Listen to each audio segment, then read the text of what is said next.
Coming up on Access AC Live, we have Alternative Violinist DSharp. You don't want to miss this.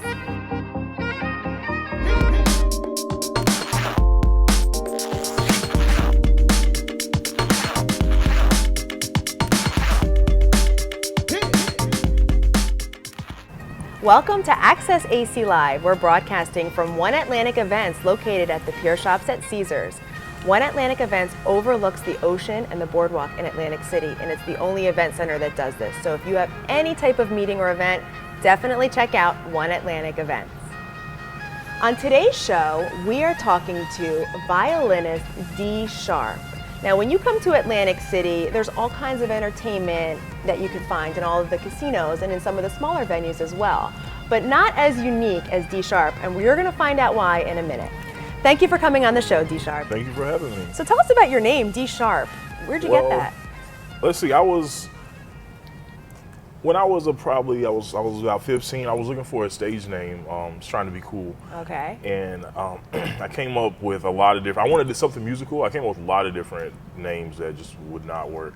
And people used to call me D Nice in high school. D Nice. Yes. Okay. So I was like, hey, let me switch that up and make it DSharp, which is a musical note. Right. And it kind of stuck. My parents even call me. They don't even call me Derry. They call me DSharp. Like That's everybody cool. calls me DSharp now. Well, it's different too, and I know your style of being a violinist is different as well. Can you tell us about that?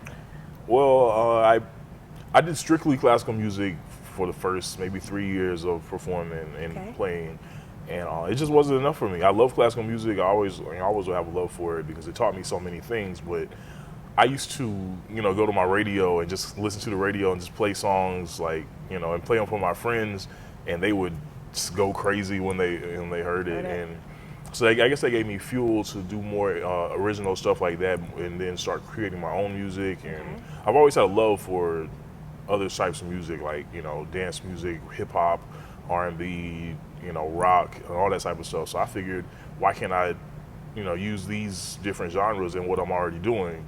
I hadn't seen anybody else do it before, Yeah, but it's unique. it seemed like a cool idea. So I started, branching out into other genres and creating my own stuff, and here I am today. So you create songs from existing songs, or do you create your own unique music? Both. Okay. Both. Mm-hmm. That's great. Now, I know recently you were featured at the Apollo. Yes. And you came in what place? First. That's right, first place. That is so unique. Now, do you play with a normal violin, or I see here we have a nice, cool, clear violin. Is that one that you play with? Or? Well, actually, I just got this in the mail the other day from Poland. That's not the one I played at the Apollo. Okay. But, the one I played at the Apollo is a normal acoustic one with a pickup on it, but it's silver. That's cool. Hey. Yeah, nothing's ever normal around me. But the Apollo, how that came along, what was it? I actually first started doing the Apollo in 2005, in my senior year in high school. And I did Amateur Night on tour, which came to Birmingham, Alabama. And so I went there and I performed. I actually didn't win, but they called me to come back to Amateur Night at the real Apollo Theater. Wow. And so I went and I won first place all 4 times that I did that. Oh my gosh, wow. Crazy, right? Yes. And so I finished those competitions in December of 2005, and then they called me to come back to Showtime at the Apollo, which was the televised show. They called me to do that in March of 2006. Okay. Did that. It was an awesome experience. I imagine. I had a lot of fun doing the whole Apollo thing. So how we get to now is I auditioned for, I can't remember what I auditioned for. Okay. But I got back in contact with the lady that I worked with at the Apollo in 2005. And she was like, hey, let me know if you want to come back to the Apollo and compete for $10,000. When I heard that, I was like, You're like, dollar signs in my eyes. Of course. So I went back on July 4th of this year and won first place. Wow. I went back at the end of the month for the show-off competition with all the winners. The winners from the previous ones. From July, won first place again. So now I go back on September the 5th, and if I place in that, I will go back on Halloween and compete. If I win that, that's big money. The one on Halloween, $10,000. Wow, you'll win.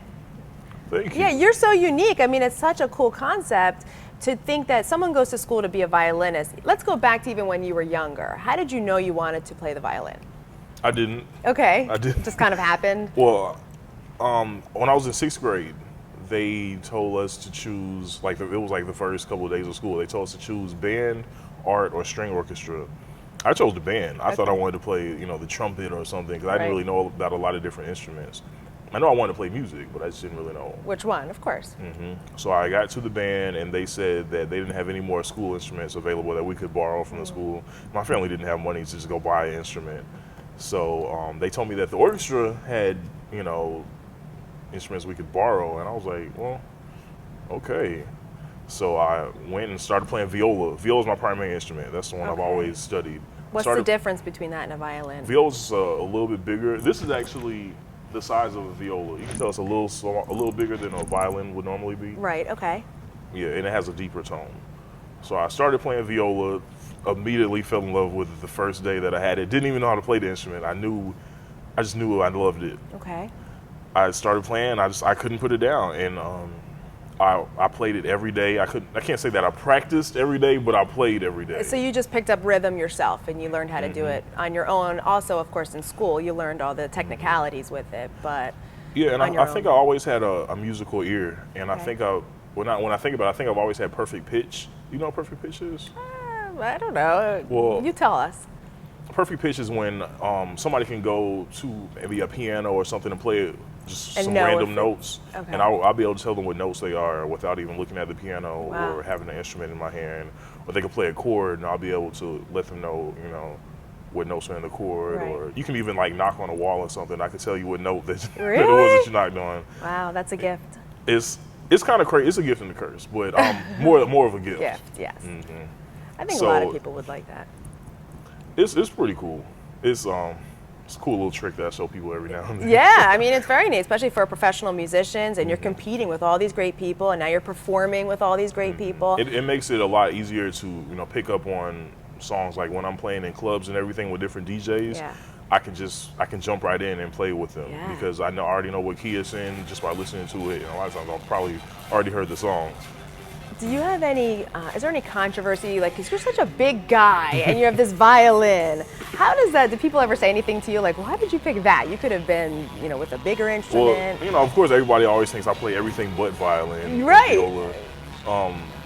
They normally think I'm a drummer or maybe a bassist or something like that. And then when they see you, they're probably like, oh, wow, that's awesome. And that's really what I like. I like getting on stage with a violin and people are like, shock factor, yeah. And you know, normally when you see somebody with a violin, you know, your first impression is probably going to be wake me up when it's over. Right. So I love to get out on stage and give you something completely unexpected and something high energy, and maybe even make you dance, and just leave you walking away with you know, a new outlook on the violin, on an old instrument. So where can we find your music? Why don't you tell everybody if you have a website? Yes, you can find me at dsharptheviolinist.com. You can find me on Facebook. You type in Who is D Sharp or type in D Sharp. You can Google that. You can find me on YouTube. I am D Sharp. Twitter, Who is D Sharp. Just Google D Sharp. Yeah, and you'll find me. You'll find you. That's so cool. Well, thank you so much for being on the show, D Sharp. We really appreciate it. Thank you. So we want to thank D Sharp for coming on the show today. And like he said, you can find him online on Facebook, on YouTube. Just Google D Sharp and you'll find everything about him. And make sure you check him out when he performs in Atlantic City. That's it for this episode of Access AC Live. We're broadcasting from One Atlantic events at the Pure Shop at Caesars in Atlantic City. For more information on our show, you can check out accessaclive.com. I'm your host, Whitney Ullman. Until next time.